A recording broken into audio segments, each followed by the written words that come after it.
Ukraine's top diplomat is calling for tougher sanctions on Russia as evidence grows of what he calls a massacre of civilians in the suburbs of Kyiv.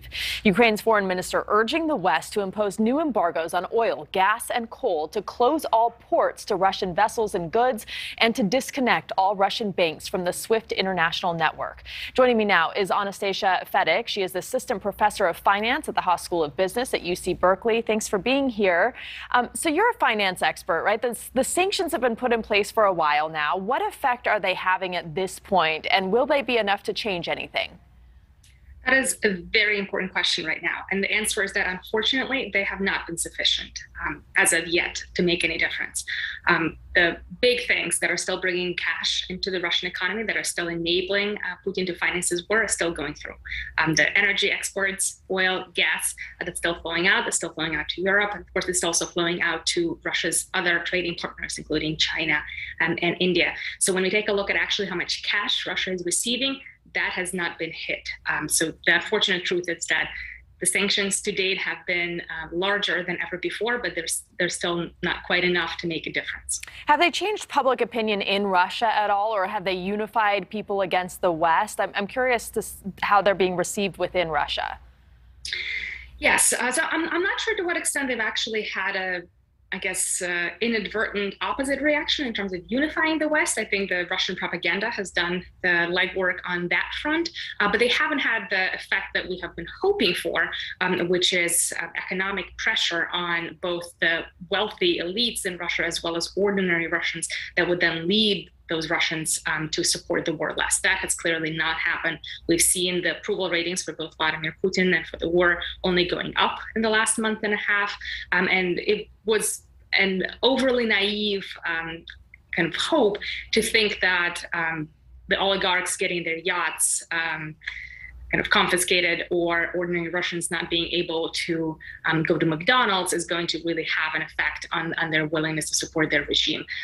Russians are quite willing. They have a high tolerance to put up with economic pressure, more so than our allies in Europe. Mm-hmm. And what do you see as potential outcomes of the war from your perspective and your background?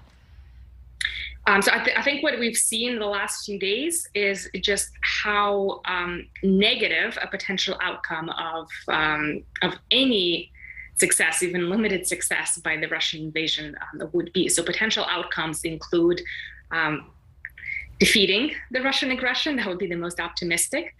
They include some kind of partial compromise where Russia might be able to take over some territory of Ukraine, but not all. And then, of course, the most pessimistic, where Russia would destabilize the entire country.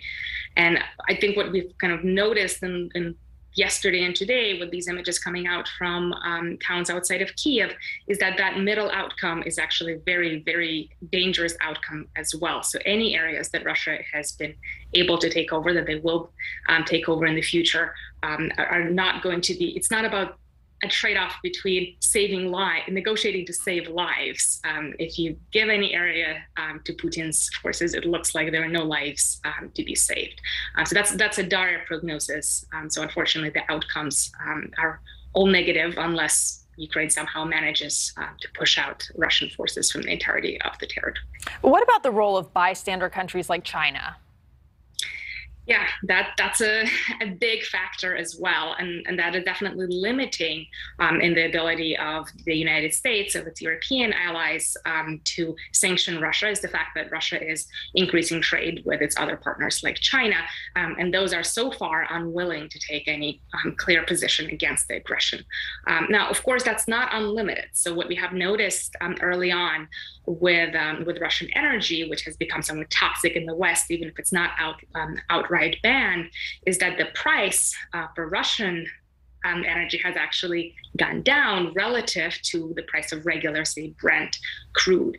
So there's definitely a spread, which indicates that the capacity of Russia to redirect its exports to countries like China is not unlimited. So there's still a lot that a European embargo, for example, would do. That said, the situation would be much easier to resolve if we could get China on board as well. So any pressure that we can apply on China, on India, to get them to speak out against the Russian invasion to start putting some pressure on Russia. And it may be that China is one of the few countries that actually has some diplomatic leverage over Russia at this point in time. And that would be immensely helpful. All right, Anastassia Fedyk, thank you. We appreciate your time tonight.